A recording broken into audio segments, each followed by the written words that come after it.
This is Chet Holmgren, and I'm down to dunk. This is AJ Mitchell, and I'm down to dunk.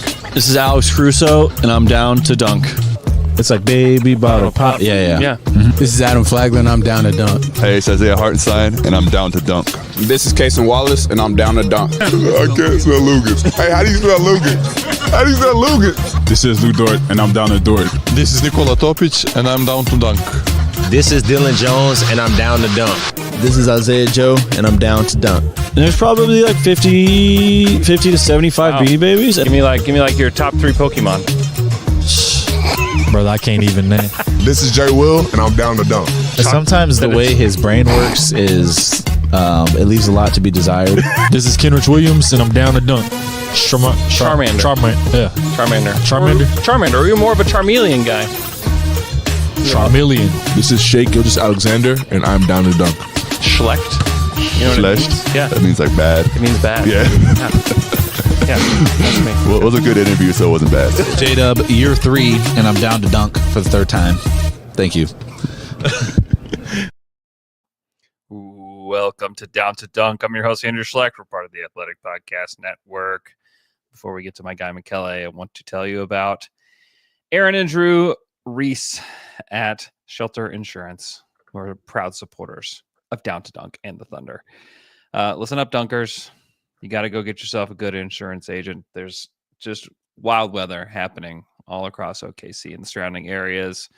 It's the time of year where if you don't have the right guy taking care of you, you know it because it's going to be a pain in the butt. And I promise you, if you contact Aaron or Drew, they're going to help you out.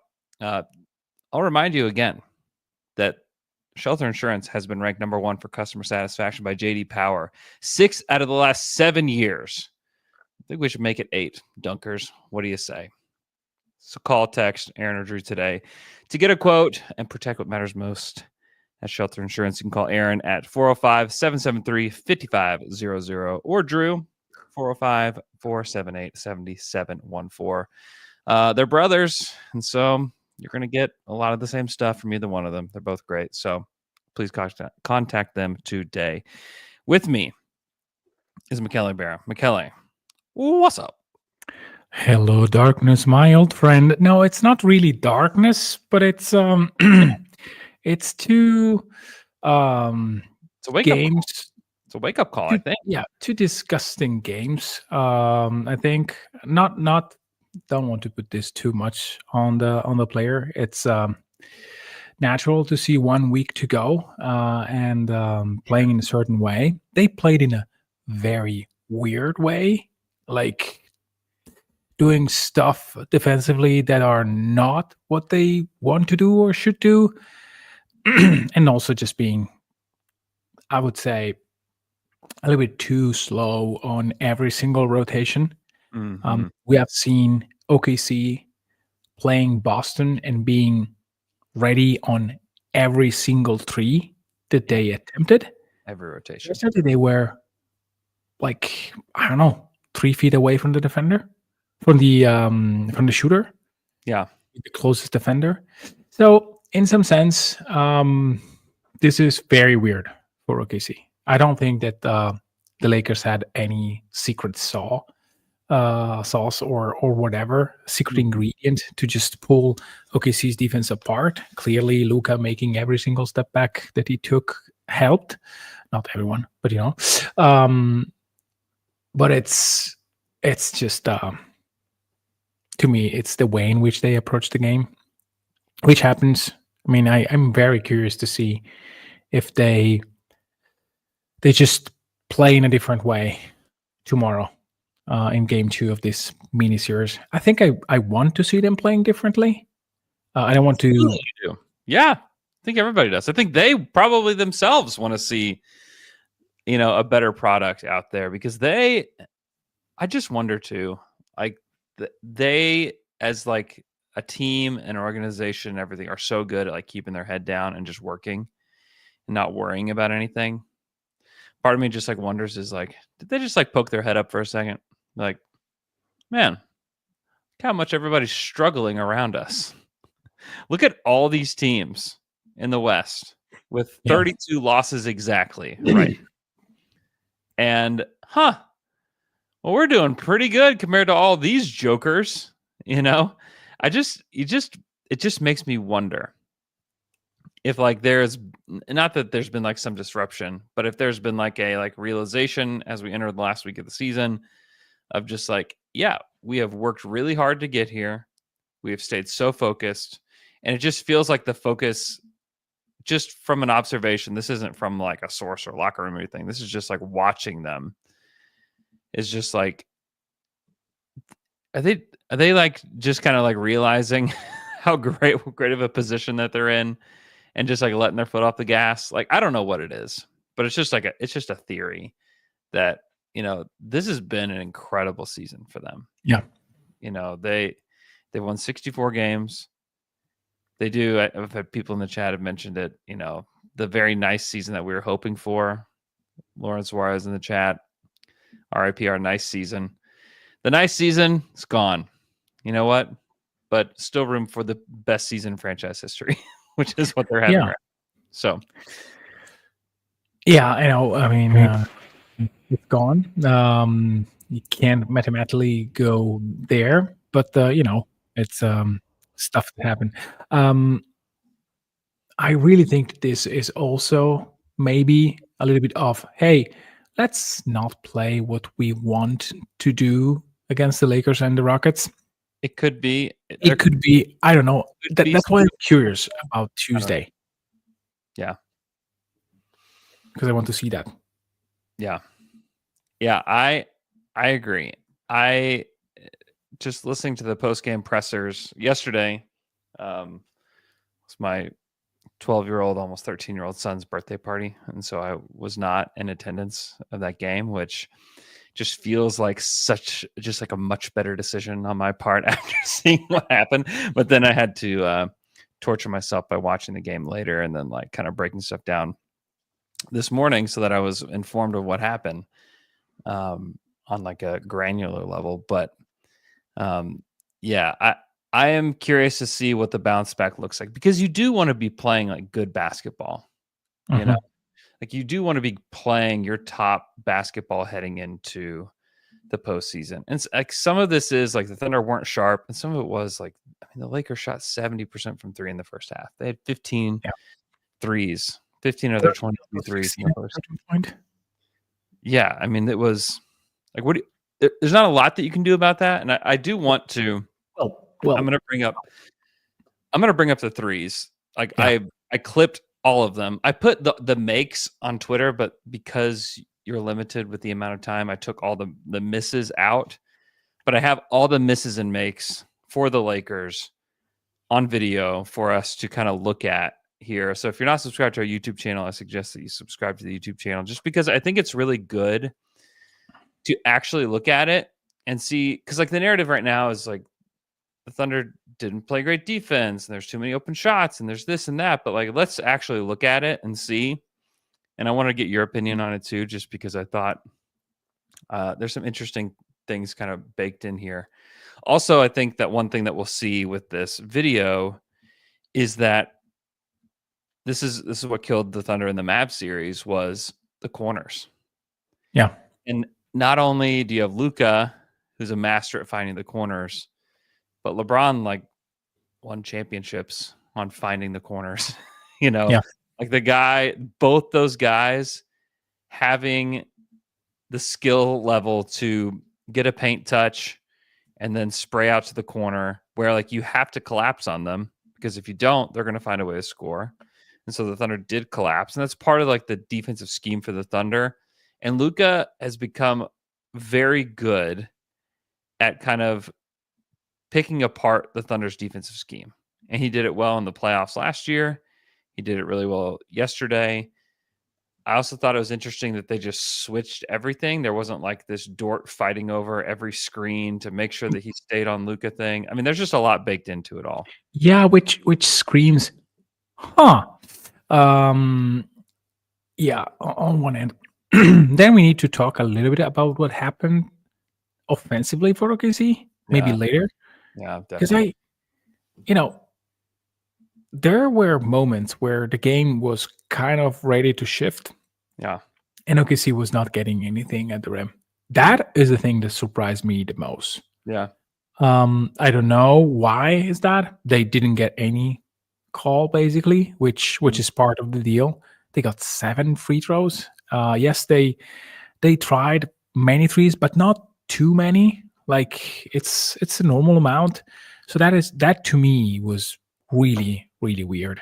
If you look at the number of shots that they took at the rim, it's they took 38 at the rim, 42 in the paint. So that's a lot. It's a lot. Yeah. 56% in the restricted area though for the game against Jackson Hayes and Rui Hachimura and Jared Vanderbilt. It's like, I mean, that there's like anomaly. There's like, I think those are probably the 2 like big anomalies that happened yesterday. Is like the Thunder clearly got enough shots in the rim, at the rim, and in the paint. That's enough. You would take that. If that was the number, if you told Mark, hey, Mark, you're going to get 30 shots in the restricted area today, he would have probably been like, great, we'll take it. Versus the Lakers, just to give you like a picture of what's happening here, they had 14. Yeah. The most valuable shot in basketball is still a shot in the restricted area. Yeah. That is still the most valuable shot. I know that we want to talk about threes and all of that. And yes, that's probably the second most, but you'd still rather have a layup or a dunk than you would a 3. So, yeah. And I don't want to go too deep into this rabbit hole, but 0 free throws for Shea on 8 attempts at the rim, plus another. It's 16. Like either in the paint or very close to the paint. Like no free throws. No free throws. Nothing. He had the one that he had the kick out, and then they reviewed it and turned it over, and then he didn't get the free throws. That was like the only one. But that was I think he clearly pushed, but like moved his leg. Yeah, I'm not arguing with the call. I'm just saying. No, me neither. That was called. It's weird that they allowed a lot of contacts. They did. And of course, if you allow a team to pack the paint and you don't whistle for free throws, that is a great defense. That is an awesome defense. Like no free throws and everybody at the rim. Sure. Mm-hmm. Not sure if this is a good way to do it though, but Yeah, I agree. Okay. Before we get to something that might feel painful, can I just show you this cool Nick Gallo design that we have up on our website right now? You can go get these. You can go to our Twitter. I will actually put it in the chat right now as well. It's our Shopify link, down-to-dunk.myshopify is what the link is. If you are just listening on the podcast, which I know that's definitely not the easiest thing to either hear or type on your own. But I will put here, link is in the chat for those that are following along. You can get this, so you can actually download this for free. So if you have kids, or if you just like to color yourself, or if you want to have your own tiny Nick Gallo, you can print this for absolutely free. We just wanted to offer this to people just for fun. Really, our main man, Dusty Gilpin, wanted to offer this to people, and we were happy to facilitate. And then the T-shirt as well. So go get your post-game Gallo shirts. They're extremely fun. It's kind of a staple of this season, obviously, and one that I think, the barking was one last year. This is this year. I think that you'll be able to kind of identify like these last 2 years by these shirts. So you're going to want to have one for the playoffs. So go get yourself a post-game Gallo shirt today. Okay, now Lakers threes. Let's add that to the stage here. And so these are all the threes that the Lakers took, including the Bronny James one at the end. That was just kind of a punctuation and just a slap in the face to all Thunder fans. But I think it was good for me to go back and watch, because some of these Luka is being contested. Like I don't have a problem with some of this stuff. That one was particularly bad. Like some of these are just particularly bad. They're slow rotations. That Yeah. one was one I really wanted to Can you watch. pause a little bit? Can we go back to this this one? It was like the most half-hearted attempt at a contest. It was almost disrespectful, is how I'd Yeah. put it. Yeah, there is Finn Smith at the top of the key. J-Dub is guarding, I think, Luca. Yeah. Shea is there, but he's really so late. He doesn't even run towards Finn Smith. Hartenstein is below the basket, so it doesn't really. He's not really involved. And the first two Luca step backs, you said, "Yeah, I don't have a problem." I do have a problem. Okay, tell me. Mainly because I don't think that the correct way to play Luka Doncic is having him switched early against the big man. That is maybe Chat, maybe, but Hartenstein, hell no. I mean, you need to fight that screen, which is something that OKC didn't want to do. They didn't do it. Easy switches yeah. all night, which is what like LeBron and Luca do. And so like that, like I really kind of push back at the idea that the Thunder like weren't trying to show all their cards or whatever, but also they did that, which is just a to me. It's just a I don't know, like, or maybe they were just trying it to see. Like, obviously the Thunder have good defenders, but we also know that an effective way to play Luka is to just have Lou Dort in his jersey for 40 minutes. Yeah, and no switch. Like the T-Wolves Yeah. switched the entire series, and they were demolished by Luka. So that is almost knowing that doesn't work. And Shea's effort, I mean, to me, like either he had a very nice evening, maybe he was tired, maybe he had a terrible night, and he was not like with his head into the game, which happens for Shea in matinees. I mean, you can count probably the worst game of his career, and many of them are matinees. Yeah.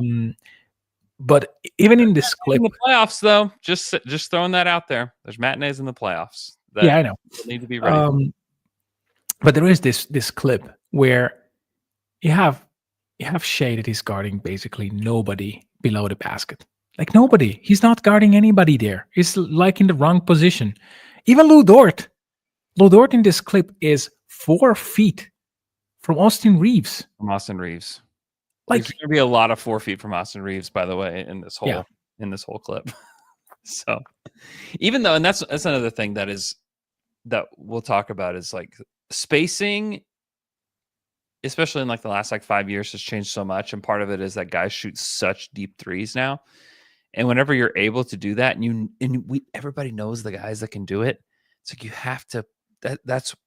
They'll take those shots because they're trying to generate more and more space for the offense. If you have a guy like Austin Reeves who will pull from the logo and who has been scorching hot, like that guy has had a ridiculous stretch. You have to like meet him. Okay, we'll keep going for a little bit. This is a late closeout from Dub, and this was the horrible closeout for Shea. Yeah, and this one is. What do you think of this particular one where Dort's like right there with Austin? By the way, I didn't pull this whole clip, but I don't know if anybody saw this. Austin Reeves travels like 5 times in this. Yeah. Do you remember seeing that? He stood there, shuffled his feet, changed his pivot foot twice. Yeah. Before he shot the ball, which is like that if you want to get a boomer mad about the NBA, just show him Austin Reeves in this particular clip, because he travels 3 or 4 times. In this particular play, I think that the problem is how you let him get the ball with his feet and shoulder already squared. Mm-hmm. And then, I mean, I know that Dort is jumping towards him, but when he's set in rhythm, it doesn't really matter. I mean, the point that Doris Burke was making against Boston was they don't allow clean catches. Yeah. If you allow a shooter a clean catch, then you may be running towards him. It doesn't really count. Yeah. Yeah. I mean, and no one's going to be perfect on any play, but really all that I'm trying to do in showing all of this is just say, like, This is a difficult one by Luca. Like Hartenstein does a great job of staying with him. He really is guarding him well right now, and he just pulls back, and he has like a split of a second of daylight, and he just nails it. That is a difficult shot. That is a good defense. That is one where I thought the defense was good. It's just a like shrug your shoulders and just say, all right, tip your cap, whatever you want to do. It like that is one of those plays where I thought that the defense was fine. And I actually don't hate having the bigs be able to get out on the perimeter. Like the Thunder have an advantage over teams like Minnesota because I do think that against certain matchups, they will be able to be switch heavy because of the way their bigs can guard. Like right there is a good example. It's not the result that you want, but it's a good example of how iHeart can move his feet on the perimeter, and Chet can do the same thing. Now, we can talk more about Chet later holistically, but I do think like this was an important point just to say that like I think that iHeart has the ability to do it. Yeah, but you look at a lot of these deep threes, and this is kind of what bothered me too, is they're waiting for them to like step up to the line, and they just fire away. And credit to the Lakers because they were ready to just fire every single three. Yeah. And they just happen to all go in, which is not going to happen every game. That's a bad miss for Austin out here. He's shooting from the Paycom logo here. Yeah. There's nobody there. Like there's not a hand. Like there's nothing here. And that he hit multiple shots from like 3 or 4 feet beyond the line. Yeah. This is bothersome to me. It's like there's not a lot of fight. They have Jared Vanderbilt there. It's not like you have. Well, there is an arm of I think Shea or Kaysen right there. Is appearing in the picture, but it's not close enough to contest. And it's we have seen like 4 times like a simple pick and roll with just the Thunder defender going below the screen. Yeah. Which again, it doesn't really happen. It's really weird the way it's Gabe Vincent, so you don't want to really have a defense that goes all out for Gabe Vincent. No, but he is a pull-up shooter. So why do you? It's not the driver. You have Chet behind. So why are you not forcing the screen? Yeah. So to me, they defended in a really weird way, and some of it is just. I'm about to discover a very, very new and important truth about basketball. So please, drum roll. If you go 13 out of 16 from 3 in a half, you most likely win the game. Yeah, because it's like that. You make like 39 points on 16 shots. And when you're only making half your shots at the rim too, as a combination. Yeah, without a doubt. It's the same thing that happened, close to the same thing that happened with OKC and Cleveland. Is Cleveland a horrible team? No. Did OKC just demolish them with an insane performance over the first few quarters? Yes, it happened.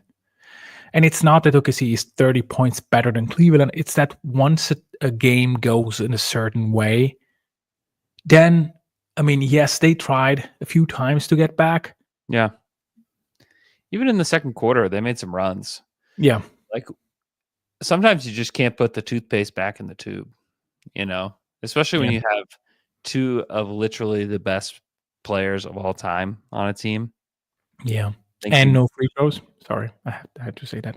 Sorry. And no free throws, which if the Thunder get in a series with the Lakers, the free throw thing is going to be like a real conversation. And I know Lakers fans did not like my tweet about the Lakers getting more free throws than the Thunder. And I know that there was like a lot of statistical rebuttals to all of it, but it's just been a thing with LeBron teams, and it's going to be a thing with Luka teams. Like it just is. And so you can have whatever rebuttal that you'd like, but 1, I'm not going to respond to you, and 2, it's going to be a thing. And it reared its head yesterday. Like the officials went the way of the Lakers, and they're going to lean Lakers. And so the Thunder can't afford to play defense like this, Yeah. because it is like you have LeBron and Luka Doncic on the same team, and like human nature, like this is not being officiated by robots. These are it's being officiated by human beings who like understand that they're going to have some kind of bias within them, and there is like a Lakers, Luka, LeBron bias, and because of Nico Harrison, now the entire NBA has to deal with some of this stuff. So, anyways, we can keep going through this horrific 2 minutes and 50 seconds. By the way, we are just at 49 seconds. If you're wondering, 49 seconds. And we're going to see a lot of stuff to the corners, and there's some that they missed for sure. But I think like that is still a legitimate, like right there. And that's like, there's like Luka magic right there where Luka, and it's just like paint touch for Luka. And then right behind his head, and no one was ready for it. That's the thing that Luka does. And this is what I was talking about earlier with the corners, is that something the Thunder have to be really careful about when you play this Lakers team is like understanding that is one of like the biggest weapons. And if you get those guys going, and it honestly, it's a shot that a lot of guys can hit, and and you can look at all the stats, you can look at all the percentages. If you went by percentages, the Thunder beat the Mavericks in 5 games last year in the playoffs, but the percentages didn't work out for them. You know, PJ Washington went crazy from the corners. So did Derek Jones Jr. And I need to look up how the Lakers guys are shooting from the corners, because the corners is something. I mean, the Thunder give up more corner threes than any team in the NBA. That's just part of their defensive scheme, is that they would rather have those guys shooting these corner threes, and they do their very best to make them contested. It's not like they just leave them completely uncontested, but they would rather take away the Wiggins makes like just a pour. It's against the Lakers. You really, against any Luka team, you really need to be careful about the screening. They were just passing on screens, dying on screens. If you do that, you're cooked. Yeah, you're done. So from the corners this season, Austin Reeves is 43%, which doesn't take a ton there. He occupies kind of like the ball handler spots. Rui Hachimura, who does occupy the corner, 43% from the corners. Gabe Vincent, corner occupier, 41% from the corners. Dalton Connect, who's kind of fallen out of the rotations, 39%. Dorian Finney-Smith is 44.9% from the corners. You have to guard these guys. Even Jared Vanderbilt is 37% from the corners. Yeah, that you can leave. You can leave. You can leave it, but he could Derek Jones Jr. you know, in a series. Just let me say this too. I think the Thunder would beat the Lakers in a series. So I just want to say that. I just want to put that out there. This game does not mean a ton to me.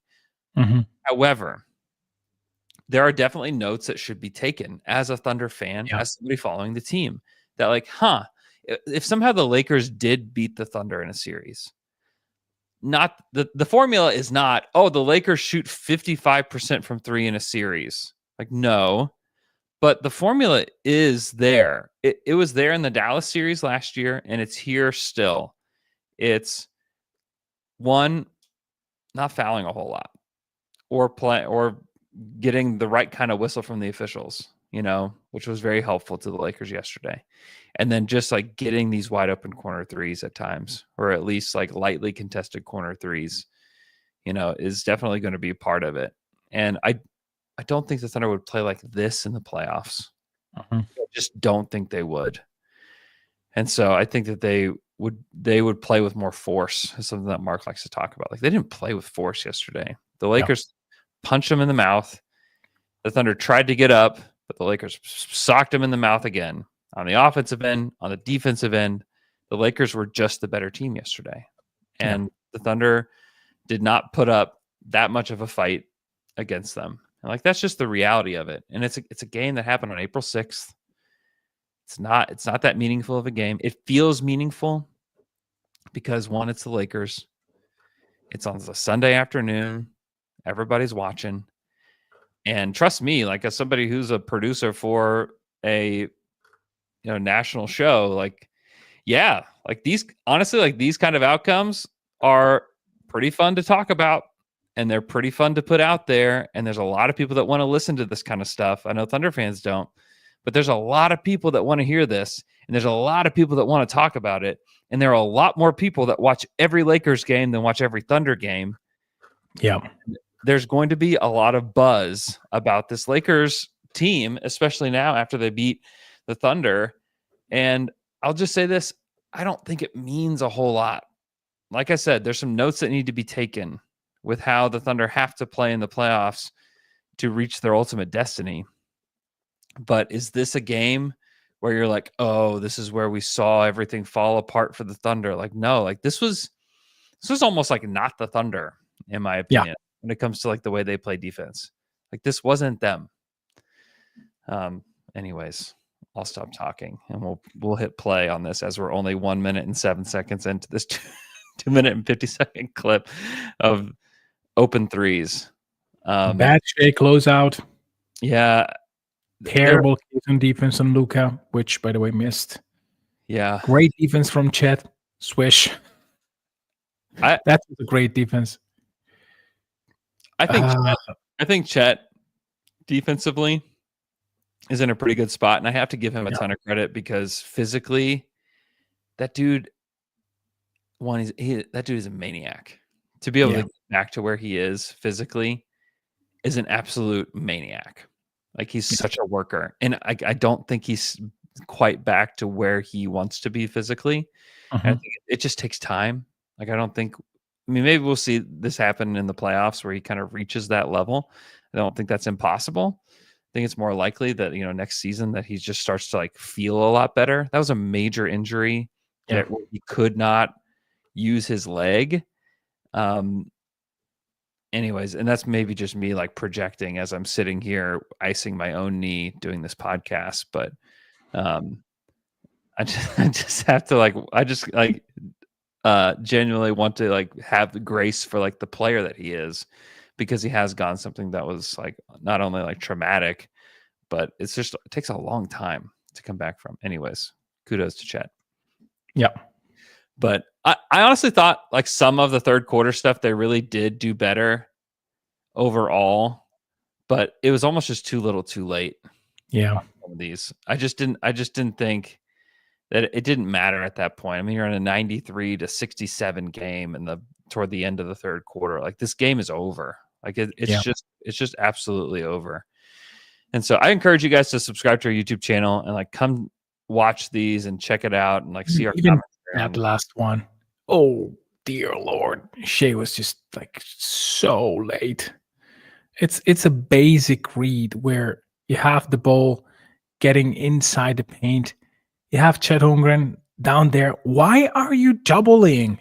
Why? Because just go to the corner. Like it's Chet Holmgren against Gabe Vincent. Why do you need to stay close into the lane to prevent the jumper?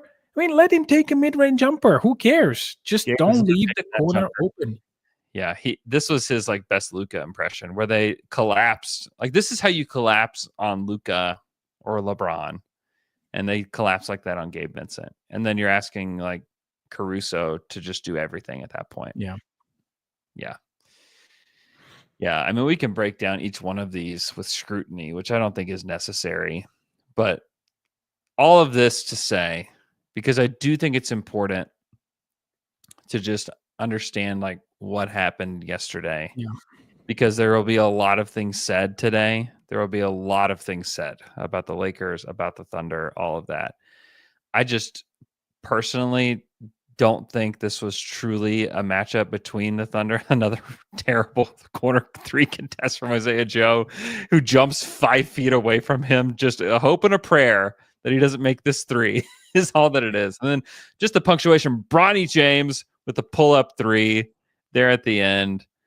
I don't know if this is a helpful exercise for anybody, but I personally think it's important to take a look at these kinds of things to just show that this is not them. This is not the Thunder that we've been watching all year just demolish teams and fly around and give 100% effort. And, they even admitted it post game. I watched post game this morning, and they talked about how it's hard to like maintain that focus, especially with everything that's going on in the Western Conference. And yeah, I get it. Like there's a human nature that you're fighting for sure with all of this. But by the way, if OKC sees the opponents and sees the Lakers winning being something that puts them on the other side of the bracket, that is also a thing that is not horrible. It's not horrible, but that is not something they're doing. Like, are you 100% convinced? I'm never 100% convinced of much these days. Never 100%. But you are of this. I would be. All I would say is I would be really surprised if there was an internal conversation about, hey, you know what? Let's do this. Let's try to keep them on the other side of the bracket. Also, because it's not like that. So close. Everybody's so close. Yeah, exactly. If you sweep them, they most likely go in the 4-5. It's math. Mm-hmm. So I'm not saying that they are saying, okay, let's lose this one, because this is not their brain work. Mm-hmm. But it's also, it's okay not to go all out.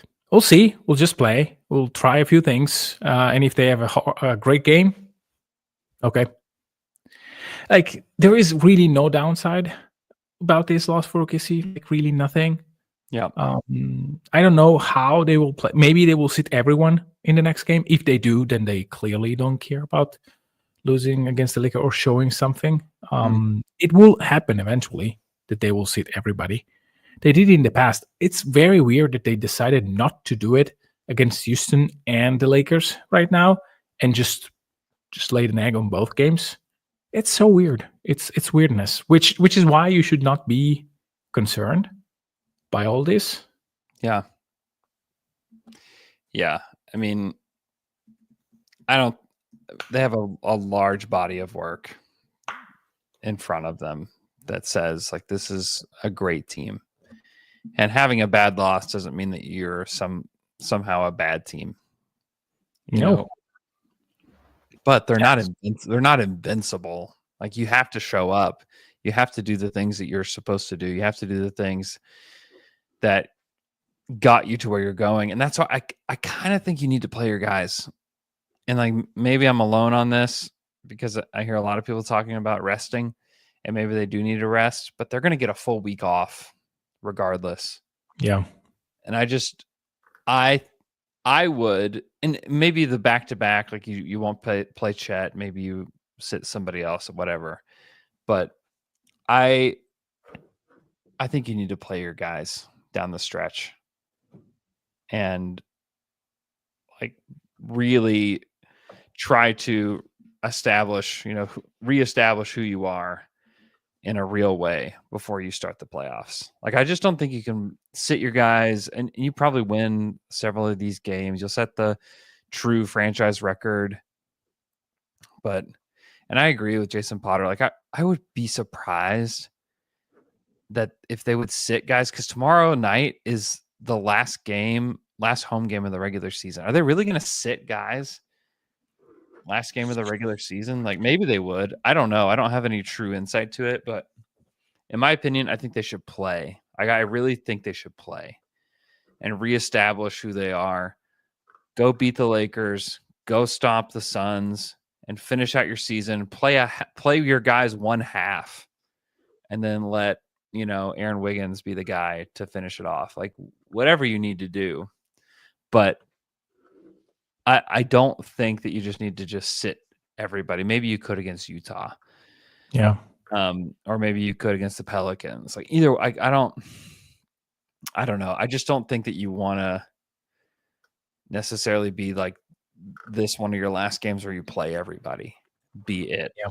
Because I do think like there is sincere value to having this kind of like bad taste in your mouth. Like there's sincere value and like built into that. Like in any walk of life, whenever you really think that you're like have really made it or you've really done something, and then you make a mistake or you don't perform up to the level that you're capable of in work or as a parent or in basketball or whatever, and you have these like humbling moments.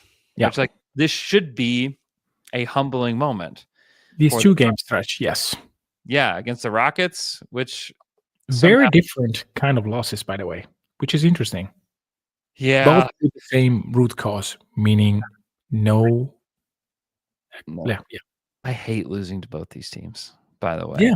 Which is another thing that like you don't have to whisper it. You can just scream it if you want. Thunder fan base, I think, is dealing with that today. Is that not only did you lose 2 games in a row, which has only happened one other time this season, by the way, but you're dealing with it against the Rockets and the Lakers when you basically had your full squad for both games, and it is not cool. It is not. It's not cool to lose to either one of those teams. So I get it. I totally get it. I feel all of those same feelings because it is not fun to see this team lose to those 2 teams. It sucks. Yeah. If you want to find some, some comfort, Boston lost by 20 and changed to Miami. Cleveland lost to Sacramento, not by 20, but still lost to Sacramento, who is a team apparently. So it happens. It didn't look pretty on both games, mainly because on one hand, you saw a team doing to you something that, you were scared of, meaning out rebounding you and out shooting you in terms of number of shots in Houston. Yeah. And that is an issue of OKC. It was last year, and it has been from time to time this season. Twice against the Rockets, maybe 3 times. And the Lakers, as you mentioned, is, hey, we'll just pick you apart in the corners. So these 2 are Achilles heels for you both. And to see them in your face with 1 week to go, it can create like dark thoughts. I just think that OKC has just played with a completely different intensity compared to the other teams, which I want to see that back. I want to see if they can really switch on like they did in many times. But I believe that they can because they show it multiple times, even in quarters. And sometimes you try once more. Sometimes you don't have it, or you play a little bit more conservative. Because for OKC, if they win 1, there is literally nothing else to play for except for bringing your health to the playoffs. Yeah, this is the only thing. Because I think that they have 2 games advantage over Cleveland. Yep. They have 4 games. If they win 1, I think that they have the tiebreaker due to maybe conference record or something like that. I don't know. 4 games. That's all they need to do. And that's sorry, I didn't get you. I said if the Thunder win 2 more games, that's it. They've wrapped it up. That is sure, but I think that also in a tie they could be first anyway. What is the next tiebreaker? Is it conference record? Is that what you're saying? Yeah, I think so. I don't remember. If it's conference record, then Cleveland has it. Then they need to win 2. Okay. Yeah. So I don't know. And there are at least 2 teams that really want to lose, that they will face. They really want to lose. Oh yeah. And they will win those games. They will win those games. That will happen. Yeah. I struggled to even say this, but I don't think it's the worst thing in the world to have played like this and to have lost before the season ends. Like I do not hate that. I don't. I think you need to, and this is something Mark says, you need to taste your own blood sometimes. Mhm. Like I think it's super important when we're talking about competition, because I do think that there was, I wouldn't say it's boredom, but I would say that they were just getting really comfortable in the way that they were winning, and they Yeah. were stomping teams. The way that they beat Indiana, and then like you saw it start to slip a little bit against Detroit, and Detroit just didn't have the juice Mhm. to beat the Thunder that night. But you saw it start to slip a little bit that night. And you started to just wonder, like, okay. They go to Houston, and we'd even talked about them not sending anybody to Houston just because it's this one-off weird game. But I think it's good. I honestly, you never want your team to lose. You never want them to lose. You want them to play the right way every time. You want them to do the right things. You want them to show up. You want them to make the shots. You want the other team to miss the shots. That's what you want for every game. Just more enjoyable that way. You can live a more peaceful life that way if you're somebody who lives chronically online. Like, absolutely. But if we're talking about for like the long-term health, it's better to have those ebbs and flows of life within a season. It's just better for the team mentally. It keeps you sharper overall, and it allows you to go through film and to say, hey, we can't play like this. Yeah. You can't defend the corners like that. You can't defend like Shea. We need you to do everything, and part of that everything is showing a better contest than these 5 examples. It just allows you to stay sharper, even though you just rather them never get dull at all. But these are human beings. Like, these are people that need motivation. They need course correction. We all need course correction in our lives at some point. We all do. We all get into a rut. We all get into a zone where we think that we have everything under control. And a lot of times that will just completely unravel. And you need that course correction. And if you are resilient, you'll get back on track and you'll move forward. I believe this Thunder team is resilient. So honestly, this will be my last point. And then, Michele, I'll let you make your last point and then we'll get out of here. But I just think I believe this team is resilient.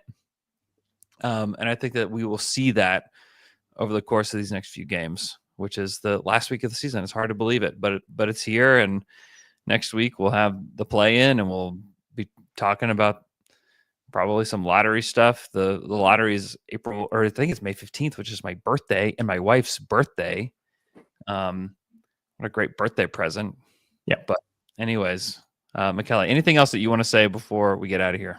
She'll be delighted that you spent half of the day watching the lottery and not with her. But yeah, thinking about the lottery. I'll get her locked in. She'll be locked in on the lottery too. I'll get her completely informed on these Sixers odds, and hopefully I'll on my head, and we'll have the luck. I mean, Laura is as well. I mean, they're just into on spins all the time. Yeah, sure. I don't even know if she knows about the lottery in general.